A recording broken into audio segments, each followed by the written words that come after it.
Pour ceux qui nous voient à la télévision. Ouais, je vais décrire pour les autres. C'est pas très compliqué. Ce monsieur est le président du parti Svoboda Liberté, qui a donc le tiers des sièges du gouvernement ukrainien. On le voit faire un très joli salut nazi. Le même monsieur a été mis en 2012 dans le top 10 des antisémites du centre Simon Wiesenthal. Il était avec les Iraniens. Pourquoi ? Parce qu'il a gentiment déclaré, ce monsieur, qu'il fallait purger 400 000 juifs en Ukraine. Il fallait s'attaquer à la mafia juive moscovite. En 2005, il fait une lettre ouverte où il dit qu'il faut stopper les activités criminelles de la juiverie organisée.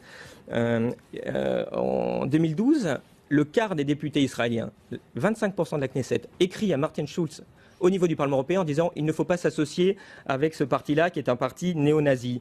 Qu'est-ce qu'on a vu il y a 3 semaines ? On voit Laurent Fabius qui le rencontre et qui négocie avec...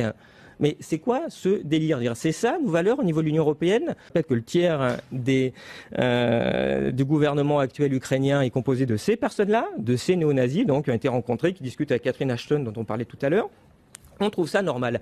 Moi, c'est sûr que je comprends un petit peu les Russes.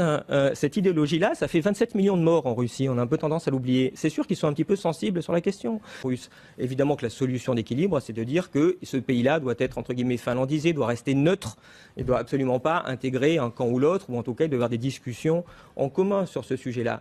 Est-ce qu'on fait ça ? Pas du tout. Qu'a dit Catherine Ashton ? Qu'on allait dardard signer avec ce gouvernement totalement illégitime un accord d'association avec l'Union européenne sans demander aux Ukrainiens ce qu'ils en pensent. Mais on est en plein délire. Est-ce qu'ils ont décidé de fêter le centenaire de 1914 en nous foutant de nouveau le feu en Europe ? Parce qu'en Ukraine, il y a ce qu'il faut pour faire une nouvelle Yougoslavie quand même. C'est le pays le plus peuplé, c'est le pays le plus vaste d'Europe, et ils ont quand même 50 millions d'habitants. On agit là-dedans avec une...